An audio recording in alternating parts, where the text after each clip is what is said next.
Buenas todo tardes. Lo que dispuesto pasa es para que poder entrar. me traté de conectar desde la computadora, pero parece que no es posible.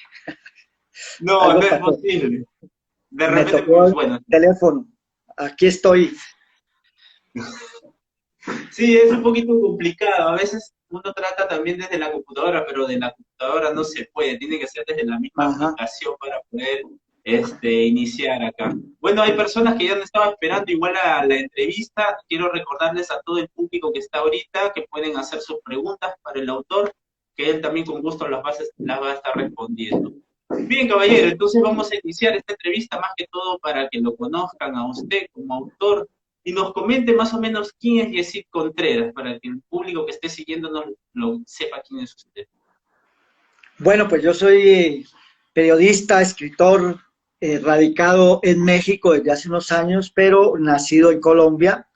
La mayor parte de mi obra literaria se ha publicado aquí en México, aunque he hecho incursiones como la presentación de una novela allá en mi natal Bogotá. Me dedico también a la docencia, pero fundamentalmente estoy dedicado a escribir literatura, sobre todo narrativa, cuento y novela. Está dedicado a la narrativa, a la novela, al cuento. O sea, son varias cosas. También veo que tiene poesía. O sea, ha estado bien ligado con el tema de la literatura, ¿verdad? Sí, la poesía también, por aquí tengo libritos. Este libro que fue el primero que yo saqué de poesía se llama Árbol de Tinta.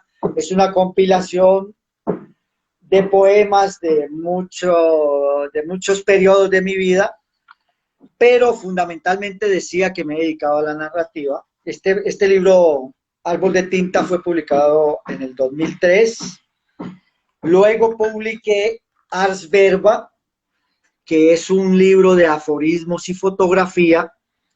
Lo publiqué en 2012 y posteriormente, hace un año, por esta época, con motivo de la Feria Internacional del Libro de Guadalajara, y había hecho una ampliación y lo reimprimí ampliado con más o menos 320 aforismos y unas 80 fotografías. Y finalmente, así, digo finalmente no, seguidamente, pues publiqué esta novela que se llama La ruleta del plagio. Es una novela que invita a jugar en la lectura a través de un tema muy interesante que atañe a México fundamentalmente, que es el escenario donde se desarrolla, pero también a Colombia, porque como sabemos en nuestros países hay el fenómeno de la descomposición social y la violencia que se manifiesta en el secuestro y todas las secuelas que tienen que ver con la sociedad, con los actores, con los personajes que participan. Entonces yo desarrollé esta novela un poco sobre esa temática de índole social, pero también llevando a la narrativa una idea de literatura y es recuperar la parte lúdica, la parte del juego, la parte de la lectura no tradicional de la primera página a la última, sino haciendo una propuesta de esta novela, una propuesta literaria que tiene que ver mucho con ecos de Cortázar, obviamente, que es que se puede leer alternadamente de acuerdo a los capítulos que están numerados por los números del juego de la ruleta. Entonces, en general, esa es la propuesta. Trato de redondear todo el fenómeno en la novela. Ha tenido dos impresiones esta novela ya. Una primera se hizo en Colombia en agosto del 2018. Prácticamente ya no quedan ejemplares, aunque fue una edición muy corta de 200 ejemplares, pero ya creo que quedan dos o tres por ahí.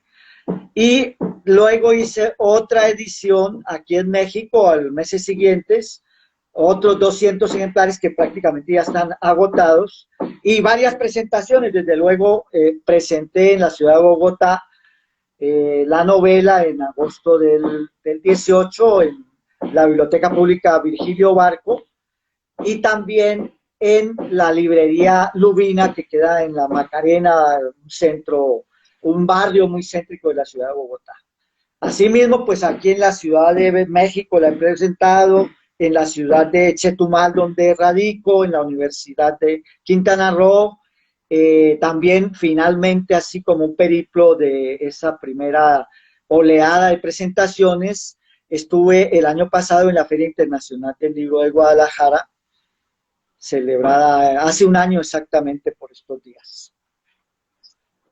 Ah, mire, interesante. Quiero empezar primero, antes que nada, ya que han presentado sus primeros 3 libros que ha realizado. eh, ¿Cómo usted se influenció para escribir? ¿Y a los cuántos años? ¿Y por qué inició con la poesía? Porque su primer libro es de poesía. Ajá. Bueno, pues sigo escribiendo poesía, pero con menos intensidad porque la narrativa obviamente te absorbe bastante, el trabajo sobre todo extenso de novela y de cuento, que también se me olvidó mencionar, mi libro de cuentos que se llama Citadinias, Cuentos Urbi et Orbi.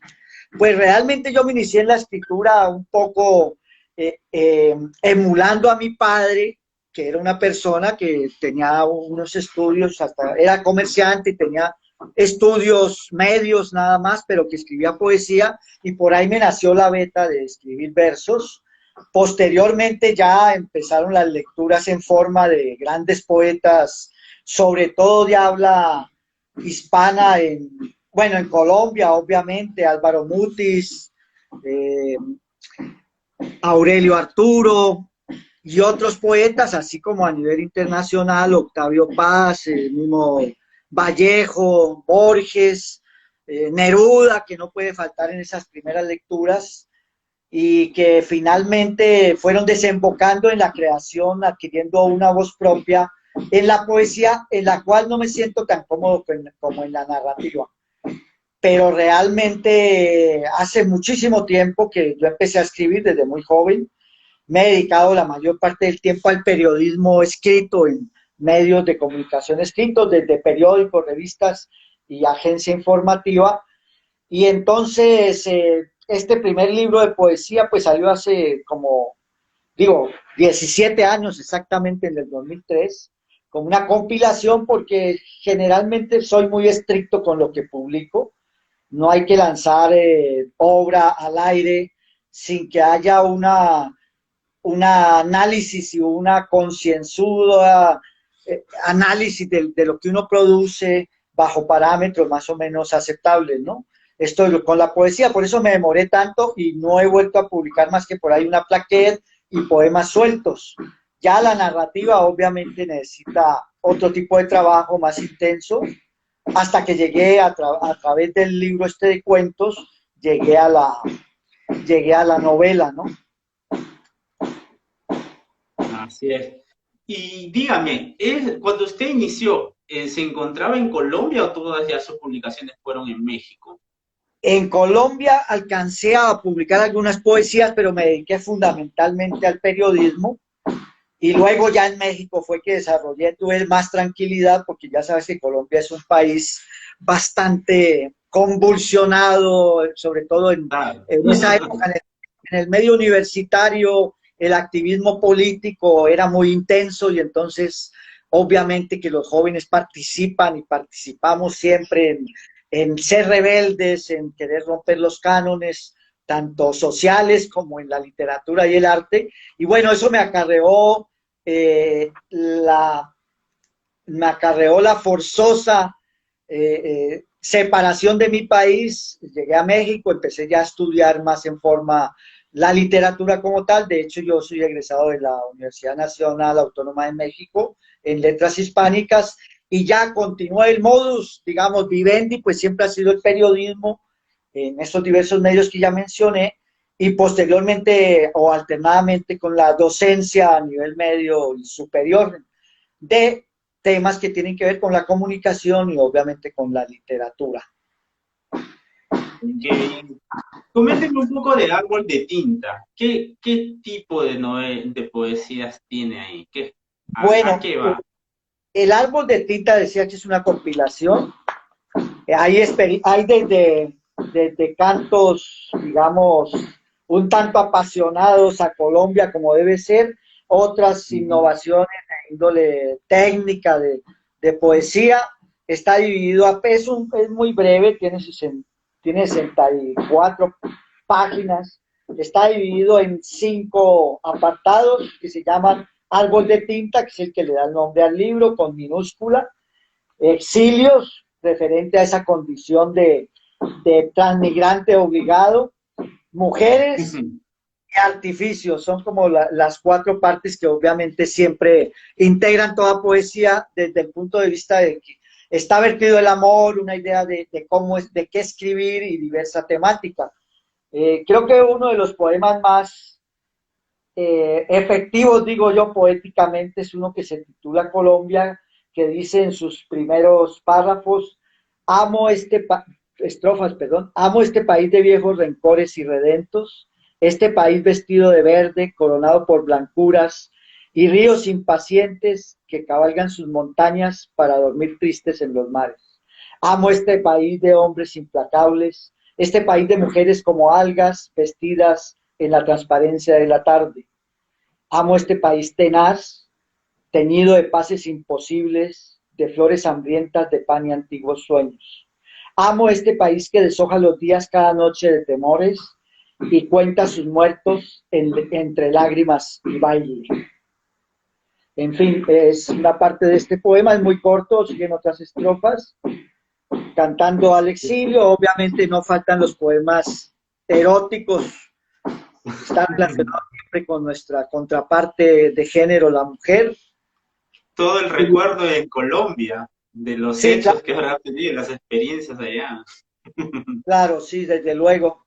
Desde luego, siempre Colombia ahí en el corazón. Yo ya llevo, pues, casi todo lo que va del siglo fuera de Colombia, aunque voy esporádicamente y desafortunadamente no he podido volver a radicarme, porque una vez que uno se despega de su país, como exiliado forzoso, es muy difícil reintegrarse, retornar. Los amigos se van, otros se murieron, otros, etcétera. Entonces ya uno volverse a insertar, inclusive la familia tiene muchísimos cambios y volverse a reinsertar es muy difícil, y cada que pasa el tiempo se va haciendo más complicado regresar. Pero obviamente esta vocación poética tiene que ver con Colombia, la nostalgia, también la alegría de la gente y todas las tragedias que nos acompañan, así como México, que es mi segunda patria, o más bien mi patria paralela, por decirlo de una manera equilibrada, pues también aparece en la obra, ¿no? En la obra narrativa y la obra poética y sobre todo, pues, obviamente porque he trabajado aquí, aunque yo elaboro artículos de análisis internacional, pues también de alguna manera me meto a trabajar la información y el análisis de lo que acontece en mi país adoptivo, que es México. Claro, claro que sí. Bueno, esperemos también que haya quizás algún libro de poesía, si es que se vuelve a animar, de repente relacionado al país en el que ahorita está ya radicando, que es México, o de Quintana Claro. Roo. De repente. Y tal, no lo mencioné aquí, pero sí hay unos poemas. Por ejemplo, hay un poema que se llama Iztaccíhuatl. Iztaccíhuatl es la mujer dormida en voz náhuatl, que es bastante difícil al principio. Es un volcán nevado que está frente a sí, en el contorno del Gran Valle de México, donde está la capital, y dice: dormida mujer en las alturas, nieve o seno, manos vegetales, caderas de la tierra, durmiente mujer de corazón terrestre, aire puro, vientre sembrado de blancos bosques. Dormida mujer en las alturas, aspiro ser nube para besarte los labios, los muslos de amor humedecidos. Dormiente mujer entre las brumas, espero ser viento para peinarte los cabellos esparcidos con mi peine de flama en el vacío. Mujer dormida, amante de los aires, seré vuelo para libar tu aliento en la intimidad de mi silencio. Bueno, pues no se puede escapar, obviamente México es un país maravilloso, con una Claro. cultura esplendorosa, y ahí va el exiliado entre dos países, digo, dos mares también, bueno, dos altiplanos, que es Bogotá y la Ciudad de México. Yo viví primero en la Ciudad de México, donde estudié, ya después por razones laborales me radiqué aquí en el Caribe mexicano, y bueno, vivo entre Bogotá, Ciudad de México y el Caribe mexicano, El es muy Caribe hermoso. mexicano en Quintana Roo. Ajá. Claro, mucho calor debe haber ahorita ahí, ¿no? Sí, bueno, ya, lo que dice la playa, el sol y la arena, pero no, no, Claro, no es solo eso, porque cuando uno vive en un lugar así tan, la verdad, precioso, como lo es todo el Caribe, pero en particular Quintana Roo es muy bonito, como parte de México y como parte del Caribe, ya después uno cuando entra a vivir, no va a la playa con la frecuencia que debería, inclusive viviendo cerca de playas tan hermosas, entonces... bueno, claro. la literatura a veces nos jala más que la misma arena del mar.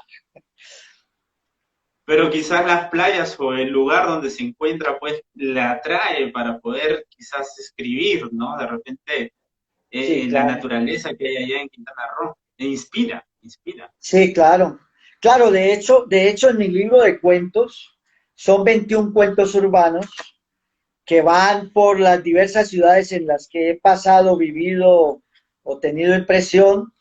Atraviesan pues desde la ciudad de Chetumal, que es la capital de este estado de Quintana Roo, que es una ciudad pequeña que queda en el extremo sur, frontera con Belice.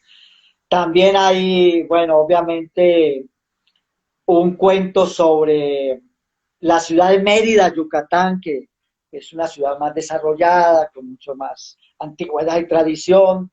Desde luego está Bogotá, la Ciudad de México, está Cusco, por cierto, un cuento sobre Cusco que me impresionó muchísimo la cultura prehispánica y actual del mundo andino, de los incas, así como la cultura maya aquí en esta península de Yucatán y en la llamada Mesoamérica, que abarca también Guatemala, Honduras y El Salvador, inclusive, y varios estados de México. Así como cuentos en los que narro situaciones en Europa, en París, por ahí hay la historia de un cantante músico de salsa colombiano, Yuri Buenaventura, que prácticamente convirtió a los franceses en salseros, cantando en francés música él es de Colombia, del Valle del Cauca, de un pueblito que se llama Buenaventura, por eso su nombre es Yuri Buenaventura, su nombre artístico. También otro cuento que hay por aquí sobre el Papa que dimitió, otro cuento por allá en la ciudad de Praga, obviamente la ciudad de Praga con todo ese ambiente que nos legó para la literatura la obra de Franz Kafka.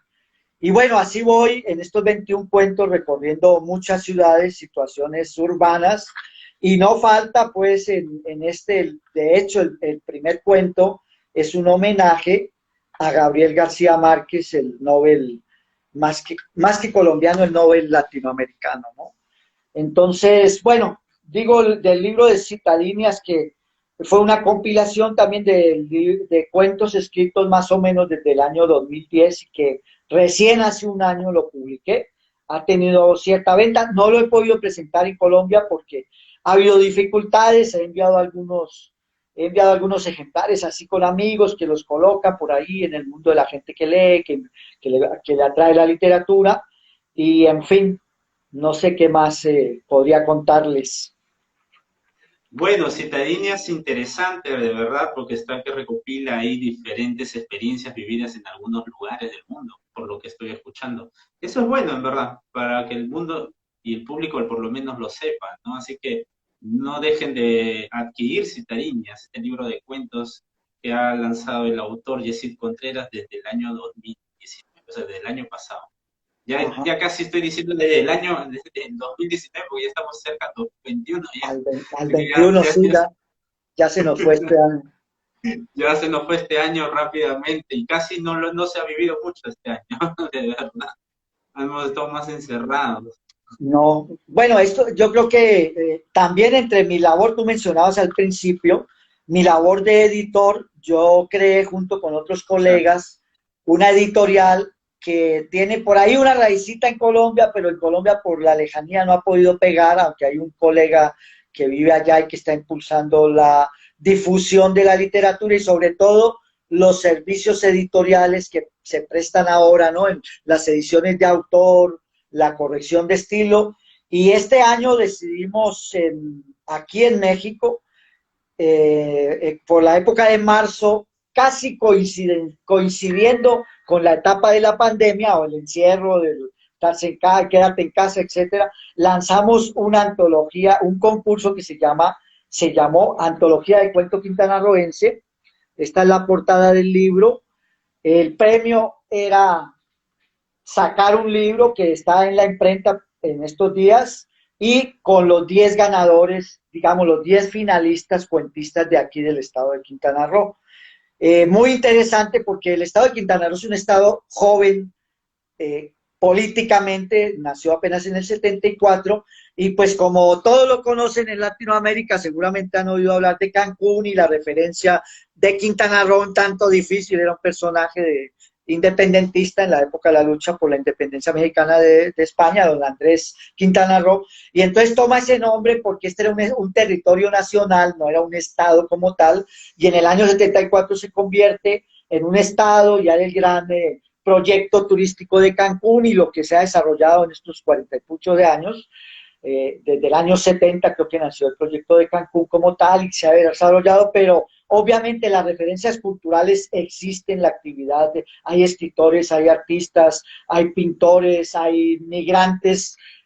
Hay un colombiano, pero hay muchísimos colombianos, médicos, profesionistas, artistas y de muchas nacionalidades, tanto de América como del mundo inclusive, pero hay una producción también cultural, literaria, que es lo que nos interesa, y nosotros tuvimos el tino de convocar a este premio de cuento quintanarroense, e inclusive hay algunos antecedentes de buenos escritores que han trascendido más allá que han trascendido en México. Hay una escritora de cuento que se llama Elvira Aguilar, que es connotada, y otro escritor de novelas, Aguilar Camín, que nació en Chetumal, aunque ha vivido la mayor parte del tiempo en el centro, en la Ciudad de México, pero bueno, también hay una gran producción. Nosotros no dábamos crédito cuando transcurrieron empezaron los días de pandemia. Nuestra convocatoria fue virtual, obviamente a través de Facebook y otros medios, pero sobre todo por Facebook, y resulta que en 3 meses recibimos a través del correo electrónico 70 cuentos escritos en su gran mayoría por jóvenes, bastantes cuentos de muy buena calidad, de los cuales un jurado integrado por un miembro del Faro, que fui yo, otro colega especialista en literatura que se llama Salomón Cuenca, y un escritor connotado de bastante proyección en México que se llama Agustín Ramos. Fuimos los jurados y nos dimos un gran trabajo porque no hallábamos cómo escoger a estos 10 finalistas, y porque la calidad y la discusión estaba intensa, porque muy buena producción literaria. Finalmente, pues la decisión fue 10 autores, de los cuales no apareció nunca uno, porque como se inscribió bajo seudónimo, pues nunca se reportó. Entonces nos tocó dejarlo ahí a ver si aparecía hasta lo último, y nos tocó ya no dejar sino 9, y declaramos, digamos, los primeros lugares divididos entre una escritora que se llama Diana Alicia Amador, que ella radica en Cancún, y un joven escritor de un municipio pequeño que se llama José María Morelos. Entonces dividimos el premio por esa razón, porque la calidad era muchísima, además sorprendente, nos sorprendió, y bueno, estamos en vías de que salga el libro y a ver cómo lo podemos presentar virtualmente, y además entregarle a cada uno de los ganadores finalistas un número de ejemplares como recompensa por su calidad y por haber participado en esta antología del cuento quintanarroense. De hecho, ya estamos pensando en en convocar la segunda para febrero o marzo. Digo estamos porque ya prácticamente terminó el año, ¿no? Así Sí, como hay claro. una labor que desarrollo. Bueno, lo más connotado de este año fue eso, ese buen tino de haber convocado a este premio Antología de Cuento de aquí del estado de Quintana Roo. Entonces eso es No, lo que se espera para Editores del Faro para el siguiente año, realizar sí, esta segunda parte de antología. vamos a hacer ¿Qué la otra? segunda convocatoria. Ajá. Ah, ok. Quiero saber qué otros proyectos más o qué otros planes tiene Editores El Faro y que puedan ser de repente convenientes para algunos autores o de repente algunos que recién se inician o nuevos. Bueno, nosotros con esto tenemos otro premio de cuento que está ahí, otro premio que va a ser regional. Es un proyecto que ya lo dejamos para el próximo año porque pues ya se nos vino encima.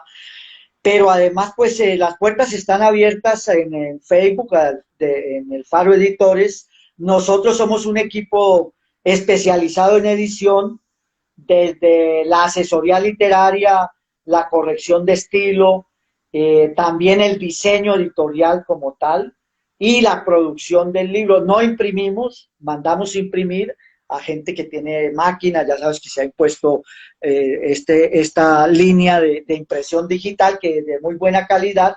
Entonces, eso es lo que ofrecemos en general a la gente. Ahora, hemos hecho trabajos en los cuales, por respeto al autor o por pedido del autor, no colocamos nuestro sello editorial, pero asesoramos literariamente, hacemos la corrección y entregamos los libros a los autores. En eso nos hemos dedicado especialmente.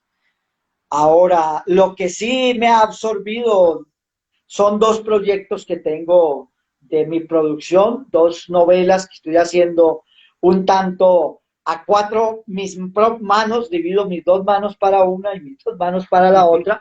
Una es de un personaje que se llama, de un escultor colombo-mexicano, Rómulo Rosso. Él dejó mucha obra aquí en México, es más, vivió en Colombia solo los primeros 20 años hasta 1922 que emigró a Europa y de ahí nunca volvió a Colombia, pero logró trascender con su obra. De hecho, él es considerado el pionero del arte contemporáneo colombiano porque buscó los valores universales de la escultura, conjugó los valores universales de la escritura, de la escultura, perdón, con las raíces prehispánicas, y entonces es una gran obra. De hecho, en la ciudad de Mérida, aquí en Yucatán, aquí a unas horas, a unos kilómetros, hay una obra, uno de los principales monumentos de la ciudad, la elaboró Rómulo Rosso, este escultor. Se llama el Monumento a la Patria, que es un lugar bastante interesante, importante culturalmente en la ciudad de Mérida, que tiene una actividad cultural grande, tremenda. Es una ciudad colonial muy bonita, con muchos monumentos, y esta obra de Rómulo Rosso, entonces me ha absorbido la investigación. De hecho, yo he publicado, pues creo que en el periódico El Tiempo publiqué con motivo de los 50 años de la muerte de Rómulo Rosso en el 2014, un ensayo, un trabajo sobre la obra de él, centrándome sobre todo en México, porque él radicó la mayor parte de su vida en México, y aquí hizo su obra fundamental y principal. Y entonces estoy atareado con la investigación, tengo muchísimo material ya prácticamente copado para una novela, aparte del ensayo y de artículos que he publicado sobre este personaje, Rómulo Rosso, y al mismo tiempo, de manera sincrónica, y medido aprovechando el tiempo que nos da la pandemia, para escribir una novela recogiendo un poco este periodo de Colombia de los años 80, cuando inició, digamos, esta segunda oleada desafortunada de sangre, de lo llamada la violencia colombiana, en los 80. Entonces recogí ahí unos testimonios, estoy trabajando también, espero que en el 21 ya pueda presentar por lo menos una de las dos novelas. Tengo más adelantada la novela, digamos, relativa a este periodo de la historia de Colombia, pero esos son los proyectos que tengo así en puertas, que están en vías de desarrollo, ¿no? De escritura. Claro, mire, siempre le queda esos recuerdos de Colombia y se está dedicando en la literatura a escribirla, ¿no? A poner esas experiencias o esta historia, por ejemplo, que ahorita está hablando, y que ya pronto ojalá se vaya a publicar, que ya está indicando que se va a publicar el 21, ojalá, Dios quiera, yo espero de todas maneras que sí, pero siempre lleva eso, ¿no? Ese extrañar a Colombia. Y me imagino que debe ser muy importante, muy interesante, sobre todo para el público colombiano, leer las historias o las experiencias que usted está mostrando dentro de su propia literatura. Es importantísimo, ¿verdad? Sí, claro, sí, sobre todo en Colombia hay una gran actividad literaria y muchos autores de jóvenes, otros de más edad, pero de trayectoria, pues, y otros jóvenes con trayectoria que han explorado la historia de Colombia prácticamente desde el siglo XIX hasta acá, diversas obras sobre, bueno, nuestras guerras, por ejemplo, la Guerra de los Mil Días, que fue una transición del siglo XIX al XX, ha sido trabajada por varios autores, igual la contemporánea, es decir, la novela en Colombia, la literatura y la novela en particular tiene una gran efusión, una gran producción, y por ahí hay nombres que están sonando y que han recurrido siempre a hacer este parangón literario de la historia colombiana, porque generalmente los escritores y la literatura se puede liberar más fácilmente de las ataduras del historiador y tiene más libertad, tiene dificultad porque necesita obviamente crear situaciones, imaginar ciertas personajes, situaciones, condiciones, pero en general la literatura colombiana está abocada a este trabajo de publicar muchísimo de la historia y podríamos decir que están produciendo más literatura sobre historia de Colombia que los mismos historiadores. Y sobre historia inclusive contemporánea, testimonial también. Qué bien, de verdad. Y qué bien esa investigación para poder también implementarla. ¿Se puede saber el nombre, si es que se puede, o todavía no lo quieren lanzar? No, todavía está eso. Bueno, qué bueno que tocas. Mira, yo los trabajos que he hecho, estos 4 libros que he publicado, sí, 4 ya, siempre yo pienso hay que aplicar la idea de que el título de los libros tienen que ser muy certeros porque prácticamente pues el lector se encuentra con esto, el lector potencial, la carátula, el título del libro y el autor. Si el autor es famoso, uno dice, bueno, lo compro porque es de un escritor consagrado como García Márquez o como el que esté en su momento en apogeo. Pero ese contacto, ese trabajo literario que implica elegir el título de un libro, yo creo que es fundamental porque es el primer contacto que hay con un futuro lector. Entonces, si es muy general, si es muy desafortunado, si no es certero, obviamente que le quita interés y a lo mejor se desperdicia el contenido con respecto a la primera presentación, que es el título del libro. Por ejemplo, la ruleta del plagio, bueno, la ruleta alude al juego del casino, pero también al contenido, al desarrollo de los capítulos, porque hacen alusión a jugar leyendo como si fuera una ruleta, y entonces tú, me cayó el número 24 negro, y bueno, leo eso, y es un capítulo, algunos breves, otros más largos, que te llevan al juego de la ruleta, que puedas leer alternadamente esta novela en particular, que es mi propuesta. De pronto por eso me demoré tanto en escribir una primera novela, en redondearla. Y por otro lado del plagio, pues hay la obra famosa, hay muchas obras sobre novelas en México, en Colombia, sobre el secuestro como un fenómeno de hecho, la literatura desde el rapto de Helena en la antigua Troya, que generó la guerra esta de Troya, es un secuestro. Lo que pasa es que se llama rapto, bueno, en ese entonces se llamaba rapto, hoy en día se llama secuestro. Y entonces yo le pensé mucho y dije, no, no voy a ponerle la palabra secuestro porque es un tanto fuerte y porque también estaba nada menos ni nada más que la novela Noticia de un secuestro de García Márquez. Entonces dije, no.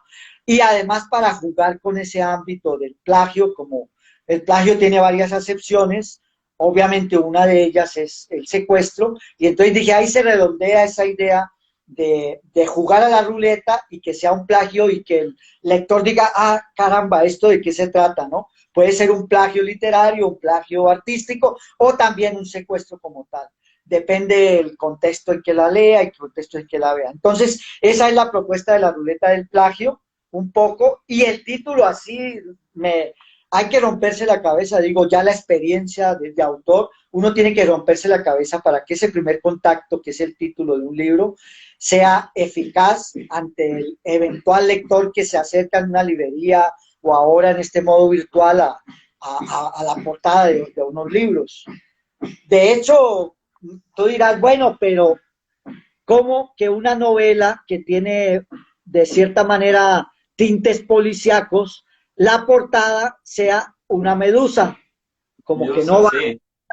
Bueno, Sí, puede mucho rompernos la cabeza, la medusa tiene su papel dentro de la novela porque es la forma poética, es digamos el enlace entre ese mundo turbulento, truculento de la violencia, del secuestro y todos los protagonistas, porque yo meto a todos los protagonistas, desde los secuestradores hasta las autoridades corruptas o coludidas que existen en nuestros países, o lógico que también el personaje secuestrado, pues el personaje es el protagonista, la familia del protagonista, los amigos, toda esa serie de personajes que hacen esta historia, todos tienen más o menos un cierre de su historia y alusión y por qué están en este contorno de personajes con respecto al secuestro.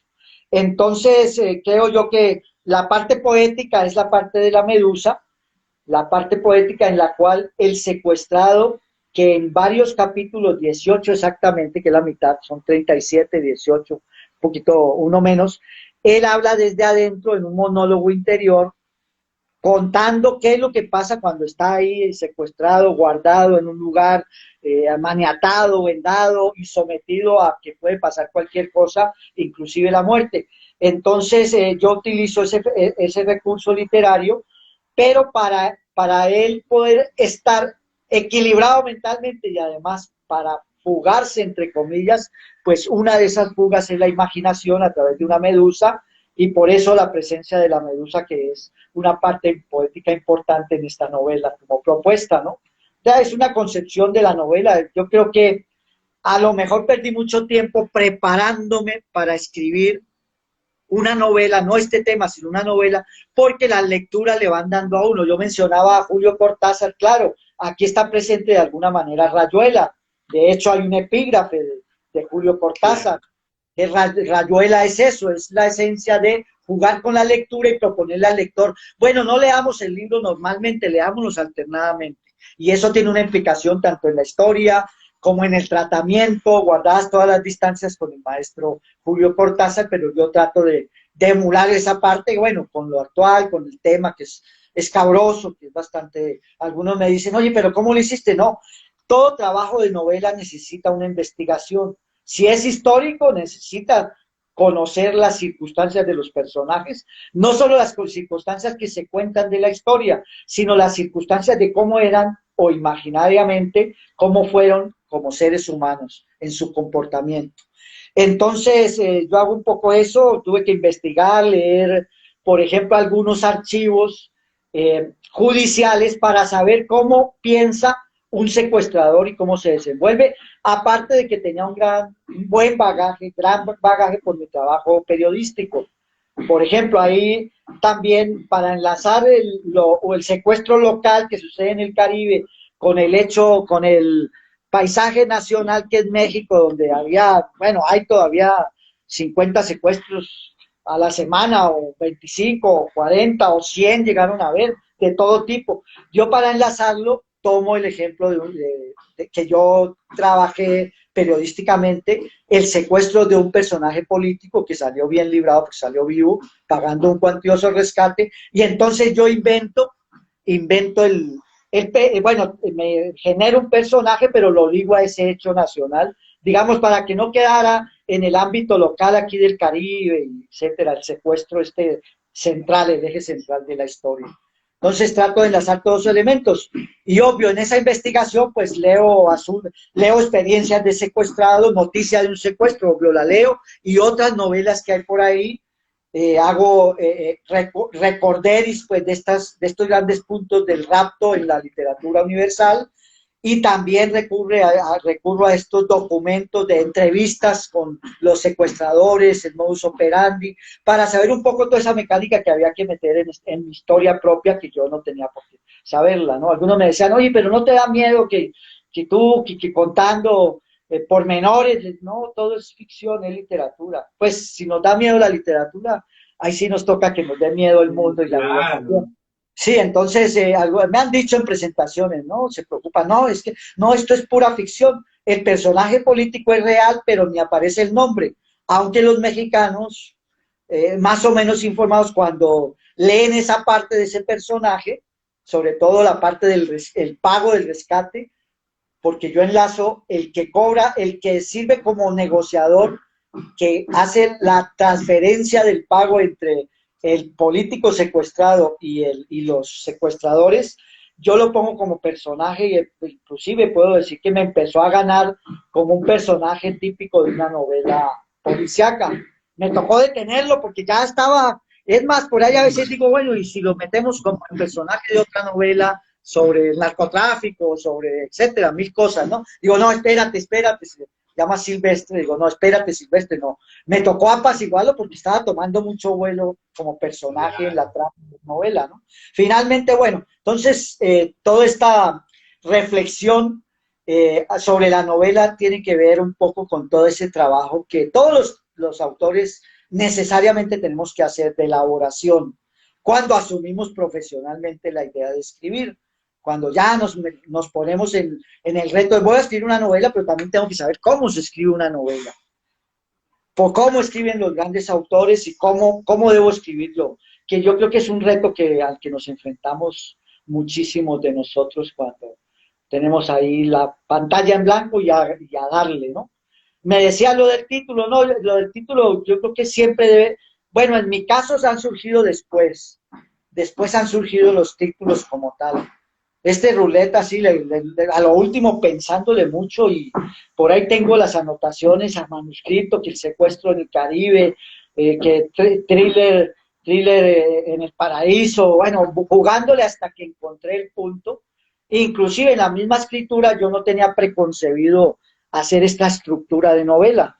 Se fue dando porque aquí en la ciudad de Chetumal es una ciudad fronteriza y en general, bueno, en México siempre la humanidad somos ludófilos, nos gusta el juego, desde el fútbol, el básquetbol, hasta los juegos de azar, la lotería, que es muy de Latinoamérica, en Colombia, México, no sé, en Perú, en Argentina, pero debe haber también loterías, y entonces somos dados al juego, y aquí en particular hubo una época, se cortó ahora por la pandemia, a lo mejor hay mucho enfermo de ludopatía, que nos gustaba, digo en primera persona, ir a los casinos, como la ley mexicana no permitía el establecimiento de los casinos como tal, entonces en la zona franca de Belice, el país vecino, llegó a haber 3 casinos y era lleno de la mayoría de los jugadores, pues provenientes de México y de Chetumal en particular. Entonces se creó una ludopatía como fenómeno social en el cual muchos estuvimos inmersos. Yo también, pero yo me salvaba porque yo conceptualizaba la idea de que soy un ludófilo, es decir, que yo amo el juego. Pero bueno, algo dejó a la literatura esta idea de la vivencia del casino, todas las implicaciones que tiene en los seres humanos, en las sociedades, y hay referencias a otras lecturas como El jugador de Dostoyevsky, obviamente que es una novela que yo creo que fue de las primeras que yo leí, hace muchísimos años, sobre el casino, escrita por esta gran pluma de Universal, y creo que por ahí deben venir algunas cosas, ¿no? De esa tendencia, bueno, vamos a conocer este mundo de los casinos. No he podido ir digamos, a Monte Carlo, pues es el lugar ideal de los casinos, así, hasta el lugar literario también de los casinos, si se quiere, ni he podido ir a Estados Unidos, aquí a Nevada, a ver qué pasa en Las Vegas, pero de todas maneras ese mundo lo retrato, en uno de mis cuentos también lo retrato ese mundillo, de hecho ese sirvió de base para conocer todo este intríngulis del juego por excelencia de los casinos, que es la ruleta como tal, la ruleta tradicional. Pero en fin, todo este trabajo no solo es un trabajo de investigación para escribir literatura, sino también es un trabajo vivencial. Uno no puede escribir sobre lo que no vive. En general los autores tratamos de recrear imaginarios y todo, pero siempre tenemos un país, una ciudad, una infancia, unos juegos, un entorno social que se refleja en la obra, por muy imaginativa que sea, ¿no? Por muy trabajada que sea. Y en este caso, por ejemplo, la ruleta del plagio está muy relacionado con la investigación como profesión, que es lo que lleva usted, que es el periodismo, para poder recrear esta novela, ¿no? Y además hay otra cosa que también rescato, porque también lo comentó ahí, que prácticamente porque usted inició con poesía, poemas, ¿no? Y después empezó a entrar a la narrativa, esta obra es una transición de lo que usted escribía antes a lo que actualmente se ha dedicado a la narrativa, ¿verdad? Sí, claro, sí. Sobre todo, pues yo digo que soy un periodista jubilado por la literatura, porque el periodismo te da como ese bagaje informativo y también habilidad de escribir, de describir, de pensar la escritura como tal. Aunque a veces, por ejemplo, en las agencias de noticias, pues la escritura es muy automática y rápida. Pero ya cuando uno se mete a escribir análisis o crónicas, tiene que desplegar ahí y desarrollar, obviamente, desplegar lo que sabe o aprender y desplegar la capacidad de escritura. Entonces, por eso, por ejemplo, en la ruleta del plagio, te digo, no tuve que investigar mucho sobre hechos, sobre este personaje político, porque yo lo había, o sea, de memoria no sabía casi las fechas, los datos, recreé situaciones, pero en general era más fácil ese tipo de documentación. La pregunta siempre, bueno, ¿y por qué? Digo, ¿por qué escogió el tema? Bueno, el tema porque es un tema candente y porque estuvo a la mano, como que llegó ahí solito, empecé a escribir, lo dejé unas 20 o 25 cuartillas, lo dejé como 5 meses, 8 meses, y después lo retomé y dije, voy a darle, a darle, a darle, y fui encontrando toda esa armadura que es la novela como tal. Inclusive no es tan larga, es una novela de 150 páginas, no es tan larga, pero sí hay que investigar, obviamente, hay que leer mucho.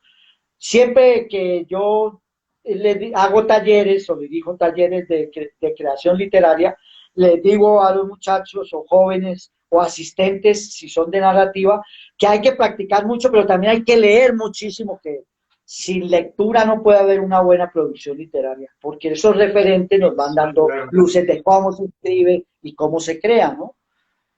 Yo Exacto, mencionaba, y por es muy, ejemplo, así ajá, es, yo le doy toda la razón porque es muy interesante, en verdad, enseñarles a los jóvenes que realmente para escribir primero hay que leer. Eso es importantísimo. Y no solamente para los jóvenes, porque en realidad no hay edad para poder escribir, en realidad cualquiera puede escribir, pero creo que la lectura es lo más importante aquí.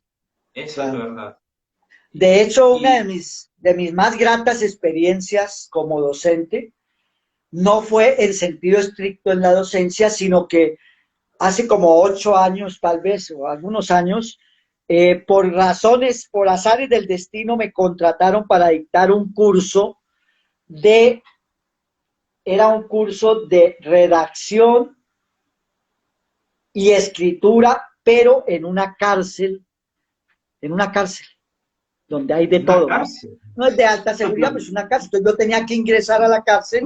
Obvio, de ahí también hay referencias de cosas, ¿no? Y eso me va a servir Claro. mucho para el trabajo que estoy haciendo sobre Colombia, guardadas todas las distancias.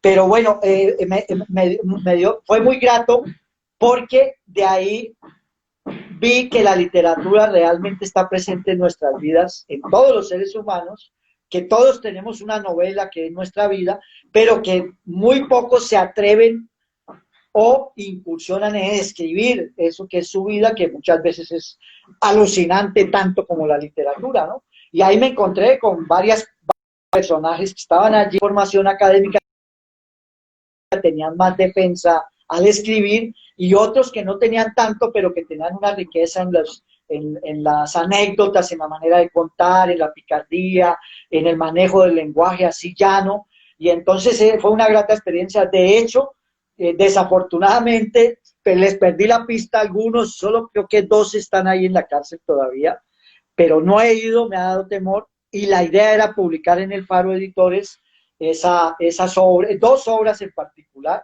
porque de verdad que estaban muy bien escritas. Yo les di la orientación, pero yo no las escribí, yo nomás les decía, mira, tienes que hacer esto, no hables tal, quítale esto, léete esto, un cuentico, ¿no? Para ambientar, mira, piénsale, recrea este espacio, ubica, para el tiempo lo puedes ubicar, no solo diciendo en 1972, sino cuando fue el Mundial de México que ganó Brasil, el Mundial de Fútbol, es un contexto que estás dando, entonces no necesitas decir el año siquiera, o que, etcétera, ¿no? El año en que murió Maradona, en 2020, obvio, es un referente, el año en que murió Maradona es un referente, el único referente, y todo lo que Claro. conlleva. Entonces yo les decía eso y algunos asimilaron muy bien los escritos, los originales que aún conservo, y dos en particular bien valdría la pena, con algunos ajustes ya de índole técnica y con, obviamente, hablando y con autorización y participación de los autores, tratar de sacarlos a la luz pública, bueno, como libro, como historias de vida de estos personajes, y así otros escritos maravillosos en ese espacio así tremendo que es una cárcel, ¿no?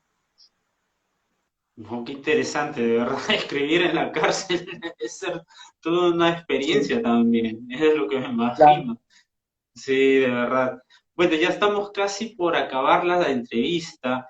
En primer lugar, quisiera que nos indique cómo poder conseguir sus obras, estimado Jesse. Bueno, a través del fanpage de Facebook, El Faro Editores, o también tengo un link que creo que publicaron ahí en la feria virtual, en el anuncio de la venta de mis libros, en Mercado Libre, Mercado Libre México. A Colombia envío el PDF y eventualmente, como les decía, pues hace un rato, pues he tratado de colocar algunos libros. De hecho, la idea era presentar el libro de cuentos a final de año, en diciembre o tal vez en noviembre, pero desafortunadamente no se pudo. Entonces, en el Faro Editores o el Mercado Libre México buscan por el nombre de los libros o mi nombre, Yesid Contreras, y ahí va a aparecer la página, y ahí podrían adquirir el ebook o el libro físico, que es lo que generalmente la gente prefiere, el libro como Claro, tal de papel y tinta y todo lo que... el libro físico siempre va a ser como que el más preferido, ¿no? Pero bueno, ahorita Claro. también por la situación, también lo más rápido y accesible para poder obtener también es el ebook. Eso también, no hay que dejarlo de lado. Bien, estimado Jesse, ¿hay algunas palabras más que ustedes quiera decir o de repente algo que quiera aconsejar quizás para quienes nos están escuchando, de repente Bueno, para próximos por ahí escritores? veo algunos amigos que han... Edelmiro Franco, un saludo al colega periodista colombiano que también vive en México. Bueno, la idea es que nos acerquemos a la literatura. Yo creo que la escritura y la lectura en este periodo de pandemia ha sido como el gran salvavidas espiritual de muchísima gente, o el acercamiento a la práctica de la lectura como un hecho que es muy importante, que no solo recrea y que lleva por los caminos de la imaginación, sino que también nos forma, nos ayuda a pasar estos pesares que estamos viviendo en todos los países del mundo y en América Latina, en todos nuestros países, con motivo de esta terrible pandemia, y la mejor manera de vincularse o de vincularse con la vida y de seguir la vida, que es tan difícil en estas circunstancias, es recurriendo a la literatura, tanto a la lectura en general como a la escritura, con estas historias de vida y estas anécdotas, que no son cuestión de especialistas, sino que son cuestión a veces de lanzarnos a contar una historia, la historia de nuestras vidas o las historias pequeñas. E inclusive yo también podría decir que más allá de eso, más allá de la narrativa, la poesía también es una gran afluente espiritual para la gente. De hecho, he estado viendo bastantes programas en la feria virtual del libro de Colombia, donde poetas de todas las condiciones, mujeres de todas las condiciones regionales, de edad, etcétera, inclusive algunos han fallecido, nos permiten la poesía y la literatura siempre nos permite una ventana a vivir la vida a plenitud a pesar de las dificultades. Así es, que cómo no dejar de lado la literatura, algo tan importante para nosotros, y muchas de las cosas que se cuentan a veces son tan, ayudan, ¿no? A veces son tan motivacionales que, de verdad, para el público que de repente no está tan ligado con la literatura, pero le gusta leer, o le gusta escuchar, o de repente se enganchan o recién se inmiscuyen, ¿no? Al gusto de la literatura, pues puede ser de proayuda, de verdad. Y eso es muy lindo, la literatura, en verdad, tiene tantas gamas, tiene tantas formas, tiene tantas experiencias contadas cada uno de los autores. y en el caso suyo, pues no hay que dejar de lado, ¿verdad? Autor como usted que ha escrito poesías, narrativa, entonces es muy interesante realmente poder adquirir los libros que usted cuenta. De nosotros, de mi parte de la Feria Virtual del Libro, agradecemos bastante su participación acá en esta entrevista, en esta sesión de entrevistas del Instagram de la Feria Virtual del Libro.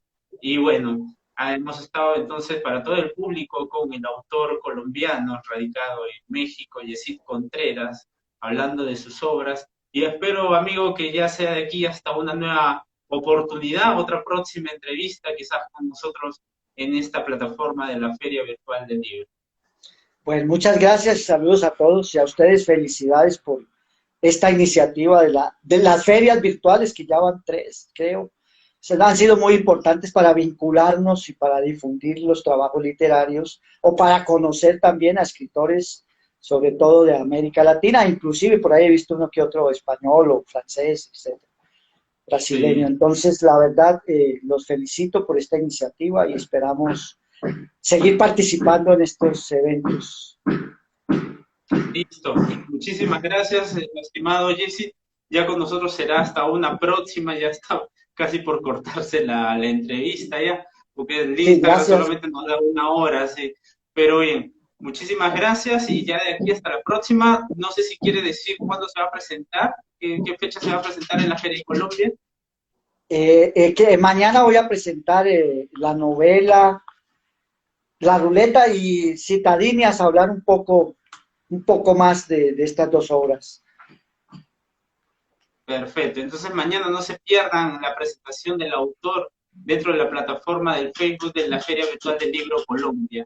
Bien, amigo, entonces ya será de aquí hasta nuestra próxima oportunidad. Ya de acá seguimos también el día de mañana con otra entrevista en la Feria Virtual del Libro en esta plataforma del Instagram. Muchas gracias, gracias. Ya será hasta una nueva oportunidad. Hasta luego, amigos.